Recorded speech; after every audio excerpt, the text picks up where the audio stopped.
हाँ, तो अणुभार निकालना सीखे मात्र 10 सेकंड में। सही सुना आपने, अणुभार एकदम मात्र 10 सेकंड में ट्रिक से निकालोगे। ठीक है, एकदम आसान होता है यार अणुभार निकालना। किसी भी यौगिक का, किसी भी कंपाउंड का आप अणुभार एकदम मस्त ट्रिक से निकाल पाओगे 10 सेकंड के अंदर। ठीक है, तो बस आपको वीडियो को आखिरी तक देखना, गारंटी मेरी, अगर निकालना ना सीख गए तो। ठीक है, तो चलो बात करते हैं अणुभार कैसे हम लोग एकदम मात्र 10 सेकंड के अंदर निकालेंगे। तो चलो देखते हैं। ठीक है, तो यार वीडियो अगर अच्छा लगे तो लाइक करना और चैनल को सब्सक्राइब जरूर करना। तो चलो निकालते हैं अणुभार को। तो देखो, किसी भी यौगिक का अगर आपको अणुभार निकालना है तो आपको हम केवल इतने चीजों का, hydrogen, oxygen, carbon, nitrogen, chlorine, sodium और सल्फर का, इतने का अणुभार याद करने को कह रहे हैं। ठीक है, केवल इतना याद करना है। और देख सकते हो इतने कंपाउंड हमने लिख रखे, किसी भी कंपाउंड का आप निकाल सकते हो। कैसे, वो देखो। सबसे पहले आपको याद करना है हाइड्रोजन का अणुभार होता है 1, ऑक्सीजन का होता है 16, कार्बन का होता है 12, नाइट्रोजन का 14, क्लोरीन का 35.5, सोडियम का 23, सल्फर का 32। अगर इतना याद कर लिया तो किसी भी कंपाउंड का अणुभार निकालने में कभी भी आपको दिक्कत नहीं होगी। तो चलो निकालते हैं। सबसे पहले हमारे पास है H2O, इसे क्या कहते हैं, जल। जल का अणुभार निकालना है तो आपको यहाँ पे देखना हाइड्रोजन कितने हैं, 2 हाइड्रोजन है ना, 2 हाइड्रोजन है। तो सिंपल आपको करना क्या है, देखो हाइड्रोजन का अणुभार हमने आपको बताया 1 होता है, हाइड्रोजन का अणुभार बताया 1 होता है। तो आपको सबसे पहले लिखना 1। क्या लिखोगे, हाइड्रोजन का अणुभार 1 होता है तो 1 लिखना है। 1 लिख दिया, कितने हाइड्रोजन, 2, तो 1 में 2 का गुणा करना है। ध्यान से समझोगे तो पूरा समझ में आ जाएगा। क्या किया, हाइड्रोजन का अणुभार होता है 1 तो 1 लिखा, 2 हाइड्रोजन तो 1 में कर दो 2 का गुणा। ठीक है, फिर क्या करो, ऑक्सीजन का लिखना है। ऑक्सीजन का कितना होता है 16, तो 16 लिखो। लेकिन करना क्या है, बीच में प्लस लगा देना है। ठीक है, बस अणुभार निकल गया। क्या किया, हाइड्रोजन का 1 होता है तो 1 लिखा, 2 हाइड्रोजन तो 1 में 2 का गुणा कर दो। फिर क्या करना, ऑक्सीजन का लिखना है तो प्लस लगा के लिखो। ठीक है, ऑक्सीजन का जब लिखो तो प्लस लगा के लिखो।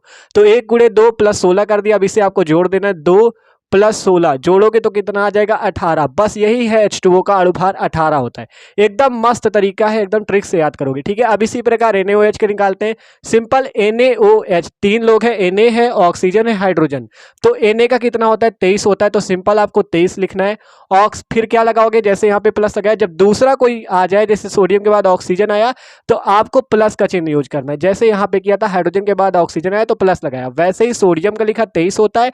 फिर आपको ऑक्सीजन का लिखना है तो प्लस लगा लो। ऑक्सीजन का होता कितना है, 16, तो 16 लिख लो। फिर क्या करोगे, अब हाइड्रोजन का लिखना है तो हाइड्रोजन का लिखने के लिए आपको फिर से प्लस लगाना है। और हाइड्रोजन का कितना होता है, 1, 1 लिख देना। बस निकाल लिया, जोड़ दो, 23, 16, 39 और 1 मिला के 40 आ गया NaOH का अणुभार। तो बताओ, निकाल सकते हो एकदम 10 सेकंड में। किया क्या, सबसे पहले सोडियम का रखो 23, फिर ऑक्सीजन का लिखना है तो प्लस लगा दो। ऑक्सीजन का होता है 16, 16 लिख दो। हाइड्रोजन का होता है 1, तो 1 लिख दो, जोड़ दो, आ जाएगा 40। तो बताओ, है एकदम आसान। और निकालते देखो, NaCl का निकालना है। सोडियम का कितना होता है, 23 होता है, 23 लिख दो, प्लस लगाओ, क्योंकि आप जब दूसरा कंपाउंड क्लोरीन आएगा तो आपको उसके लिए प्लस लगाना है। प्लस क्लोरीन का कितना होता है 35.5, जोड़ दो। 23 प्लस 35.5 जोड़ोगे कितना आ जाएगा, 58.5। तो ये आ गया NaCl का अणुभार। ठीक है, अगला देखो C6H6, आपकी बड़ा है, 6 कार्बन 6 हाइड्रोजन। तो सबसे पहले कार्बन का होता है 12, 12 लिखो। कितने कार्बन है, 6, तो 12 गुणे 6 कर दो। फिर जब दूसरा तत्व आएगा तो आपको प्लस लगा लेना है। हाइड्रोजन का कितना होता है, हाइड्रोजन का होता है 1, तो 1 लिख दो। फिर 6 हाइड्रोजन तो 1 में 6 का गुणा कर दो। सिंपल है, देखो कार्बन का 12 होता है, 12 लिखो, 6 कार्बन तो 12 गुणे 6, प्लस लगाओ। हाइड्रोजन का 1 होता है तो 1 गुणे 6, आप जोड़ लो इसे। 12 में 6 का गुणा, 12 6 72, प्लस 6 जोड़ दोगे आ जाएगा 78। 78 होता है C6H6, जिसे बेंजीन कहते हैं, बेंजीन का अणुभार। ठीक है, देख लो, 12 6 72 प्लस 6 78। अगला H2SO4, हाइड्रोजन का 1 तो 1 गुणे 2, प्लस सल्फर का 32। ठीक है, प्लस लगाओ। ऑक्सीजन का होता है 16, 16 में कितने ऑक्सीजन, 4, तो 16 गुणे 4, गुणा कर लो। 1 का 2 से गुणा 2 प्लस 32 प्लस 64। ठीक है, अब जोड़ दोगे इसे तो 4 2 6 2 8 और 6 3 मिला के 9, 98 आ गया। इसी प्रकार से इसका निकालते, कार्बन है 2 यहाँ पे, तो एक कार्बन का होता है 12, तो 12 लिखो। कितने कार्बन, 2, 12 गुणे 2 करो। प्लस 5 हाइड्रोजन, तो 1 हाइड्रोजन का होता है 1, तो 1 लगाओ। 5 हाइड्रोजन, 1 में 5 का गुणा। फिर ऑक्सीजन का लिखना है, ऑक्सीजन का होता है 16 लिखो। फिर 1 हाइड्रोजन आ गया तो फिर से हाइड्रोजन का लिखो 1। ठीक है, मतलब जब अगला तत्व आ जाए तो प्लस लगा लो। पहले कार्बन का लिखा 12, 2 कार्बन तो 12 गुणे 2, फिर प्लस लगाओ। हाइड्रोजन का 1 तो 1 गुणे 5, फिर प्लस लगाओ, क्योंकि दूसरा तत्व आ गया, हाइड्रोजन के बाद ऑक्सीजन आ रहा है, प्लस लगाओ। ऑक्सीजन का 16, 16 लिखा। फिर ऑक्सीजन के बाद हाइड्रोजन आ रहा है तो प्लस लगाओ, 1 लिख दो। अब इसे जोड़ देते हैं, 12 दूनी 24 प्लस 5 प्लस 16 प्लस 1 जोड़ो कितना आएगा 24 है 30 40 है 46। एथिल अल्कोहल का अणुभार आया 46। अगला देखो NH3 का, नाइट्रोजन का होता है 14, 14 लिख दो, फिर हाइड्रोजन है तो प्लस लगाओ, हाइड्रोजन का होता है 1 तो 1 लिख दो, कितने 3 तो 3 लगा दो, 14 प्लस 3 कितना हो जाएगा 17।